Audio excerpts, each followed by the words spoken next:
Good morning students. आज हम सामाजिक समूह की विशेषताओं के बारे में अध्ययन करेंगे। तो ये सामाजिक समूह जैसे कि ये होता है, ये व्यक्तियों का संग्रह होता है। समूह का व्यक्तियों का संग्रह होता है, निश्चित संरचना होती है, कार्यात्मक विभाजन होता है, सामान्य हित एवं उद्देश्य होते हैं, एकता है, ऐच्छिक सदस्य है, स्तरीकरण है तथा आदर्श नियमों का प्रभुत्व होता है। इसमें पारस्परिक जागरूकता रहती है, समझौता, स्थायित्व, सहानुभूति तथा सामाजिक संबंध पाए जाते हैं। तो सामाजिक समूह की विशेषताओं के अंतर्गत सबसे पहले व्यक्तियों का संग्रह। तो समूह का निर्माण पारस्परिक रूप से संबंधित व्यक्तियों द्वारा ही होता है, जिनमें पारस्परिक आदान प्रदान की क्रिया आवश्यक होती है, भले ही वो प्रत्यक्ष रूप से एक दूसरे के निकट ना हो। तो इस प्रकार यह व्यक्तियों के संग्रह के रूप में एक समूह, एक मूल संगठन पाया जाता है। दूसरा है निश्चित संरचना। तो फिशर ने इस बात पर जोर दिया था कि समूह की एक निश्चित संरचना होती है, जिसमें सभी व्यक्तियों की स्थिति निर्धारित होती है और सदस्यों के मध्य स्तरीकरण की भी व्यवस्था पाई जाती है। अर्थात उसमें नियम, अधिकार, कर्तव्य, पद, भूमिकाएं, कार्य प्रणाली आदि तय होती है और उनके सदस्य इनके अनुसार ही कार्य करते हैं। तीसरा इसमें आता है कार्यात्मक विभाजन। तो किसी भी समूह के अपने सभी सदस्य परस्पर संबंधित होते हैं, लेकिन सभी के कार्य पृथक पृथक होते हैं और अपने अपने कार्यों को पूर्ण करके वे समूह को संगठित बनाए रखते हैं। चौथी विशेषता है सामान्य हित एवं उद्देश्य। तो सपीर के अनुसार एक समूह के सदस्यों के उद्देश्य सामान्य होते हैं। बिना किसी हित एवं उद्देश्य के कोई व्यक्ति किसी समूह का सदस्य नहीं होता है।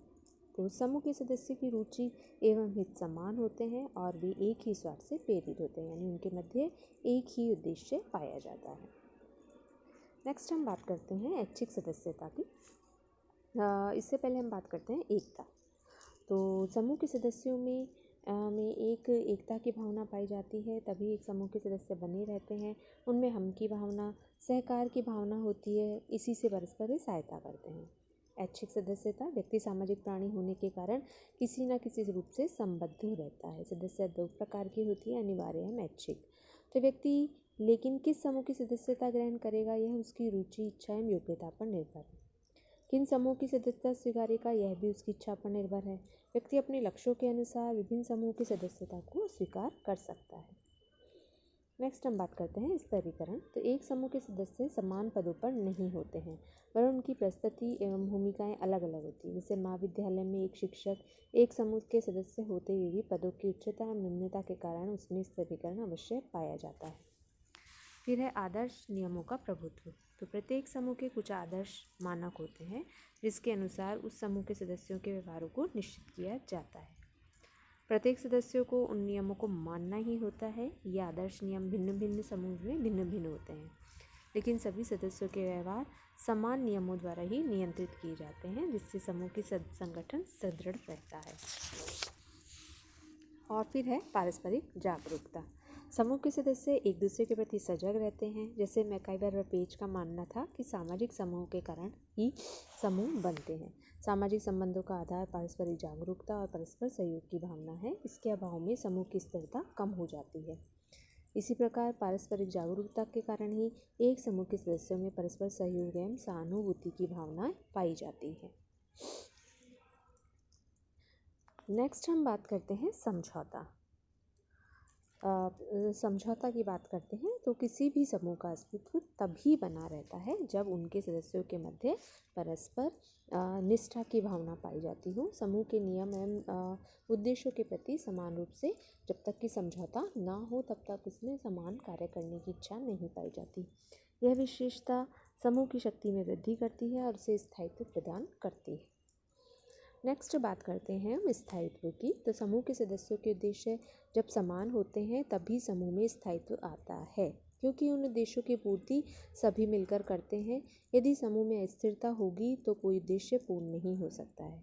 यद्यपि स्थायित्व कम या अधिक हो सकता है, लेकिन इतना अधिक प्रबल नहीं बनते नहीं टूट जाए। फिर है सहानुभूति। तो समूह के सदस्य एक दूसरे के प्रति सहृदय होते हैं, यानी उनमें एक दूसरे समूह के प्रति सहानुभूति, प्रेम पाया जाता है। एक दूसरे के सुख दुख में वह सहयोग एवं सहायता करते हैं। उसी प्रकार एक सदस्य पर संकट आने पर अन्य सदस्य सहभागी हो जाते हैं। इस प्रकार परस्पर सहयोग, सहानुभूति, आदान प्रदान से ही अपने हितों की पूर्ति कर पाते हैं। नेक्स्ट है सामाजिक संबंध। तो एक समूह के सदस्यों के मध्य सामाजिक संबंध महत्वपूर्ण होते हैं, जिससे समूह सुदृढ़ एवं स्थायी प्राप्त करता है। तो इस प्रकार समूह निर्माण के जो आधार हैं, वो समूह के निर्माण में अनेक आधार होते हैं, लेकिन इनका उल्लेख करना कठिन कार्य होता है। फिर भी समाजशास्त्री ने कुछ आधारों का उल्लेख किया है, जैसा कि सोरोकिन, जिबरमैन, गोलोपिन आदि ने बताया था कि समूह निर्माण के निम्न आधार होते हैं। जैसा कि हम बात करते हैं, फर्स्ट है रक्त संबंध के आधार पर, यानी एक ही पूर्वज से उत्पत्ति मानने में विश्वास करना। दूसरा है विवाह, तो विवाह के आधार पर हो सकता है। तीसरा है जादू टोने या धर्म में समान विश्वास, यानी एक ही प्रकार के धर्म व एक ही प्रकार के जादू टोने इस प्रकार मानने वाले भी इसके अंतर्गत आ सकते हैं। समान भाषा होती है, समान लोकाचार एवं रीति रिवाजों में विश्वास, एक ही भूमि का स्थायित्व, फिर पड़ोस, फिर सामान्य व्यवहार, समान उत्तरदायित्व, एक ही स्वामी के अधीन रहकर कार्य करना, समान शत्रु का होना, साथ साथ रहकर कार्य करना, एक ही संस्था से संबंधित होना तथा पारस्परिक सहयोग प्रदान करना। अब हम बात करते हैं समूहों का वर्गीकरण किस प्रकार होता है। तो समूहों के वर्गीकरण में समाज वैज्ञानिकों ने भिन्न भिन्न आधारों पर मानव समूह के अनेक रूपों को स्पष्ट किया है। तब फिर भी इसके मुख्य रूप से 6 आधार बताए गए हैं। 6 आधारों के आधार पर हम समूह का वर्गीकरण कर सकते हैं। फर्स्ट है सदस्यों की संख्या के आधार पर, दूसरा है स्थायित्व, तीसरा है हम की भावना, चौथा है प्रकार्यात्मकता, पांचवा है आकांक्षा और छठा है सामाजिक संबंध। तो सर्वप्रथम हम बात करते हैं सदस्यों की संख्या। सदस्यों की संख्या के आधार पर समूह छोटे एवं बड़े हो सकते हैं। समूह में सदस्यों के आधार पर सामाजिक संबंध निश्चित होते हैं।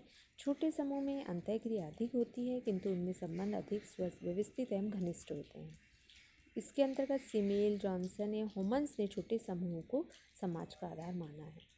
होमन्स ने 5 छोटे समूह का अध्ययन करा है तथा हर युग में अपने अस्तित्व को विघटनकारी तत्वों से बचाए रखा है। उन्होंने छोटे समूह में की 3 विशेषताएं बताई है।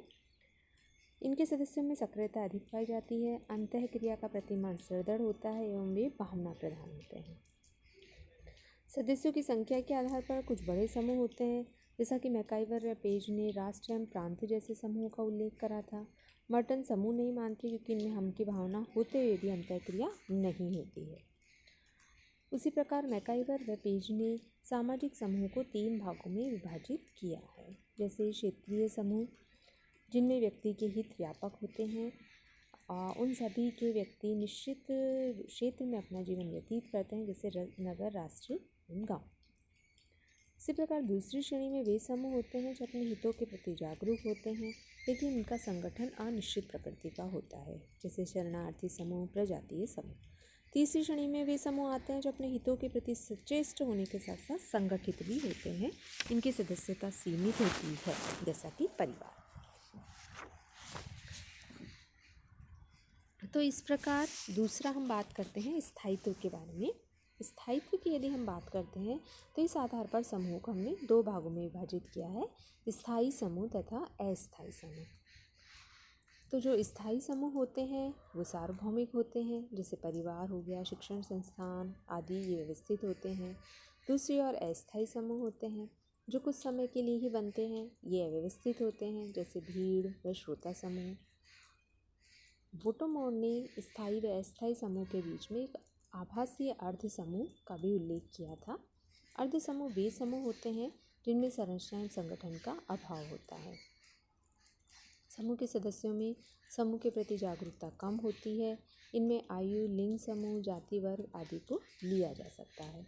तो इस आधार पर स्थायित्व एवं अस्थायित्व 2 समूह में इसे विभाजित किया गया है। लेकिन जैसे अव्यवस्थित, जैसा कि अभी वोटोमोर ने बात की थी, एक आभासीय अर्ध समूह, तो आभासीय अर्ध समूह में भीड़ व श्रोता समूह आते हैं। भीड़ व श्रोता जो समूह होते हैं वो इसके अंतर्गत होते हैं, जो कुछ समय के लिए होते हैं, ये अव्यवस्थित होते हैं। इन्हीं को उन्होंने आभासीय अर्ध समूह कहा है। तो इन समूह में लगभग लोग इकट्ठे तो हो जाते हैं, लेकिन सदस्यों में समूह के प्रति कम जागरूकता होती है और वे सदस्यता आयु, लिंग समूह एवं सामाजिक वर्ग के आधार पर बन सकते हैं। तो इसमें एक निश्चित संरचना एवं संगठन का भी अभाव पाया जाता है, इसमें इसका भाव होता है। कि एक निश्चित उनमें संगठन। तो इस प्रकार हमने समूह के वर्गीकरण के 2 आधारों हम की भावनाएं में स्थायित्व की बात की है, सदस्यों की संख्या एवं स्थायित्व की बात की है। आगे हम की भावना, प्रकार, आकांक्षा एवं सामाजिक संबंध की बात करेंगे। धन्यवाद।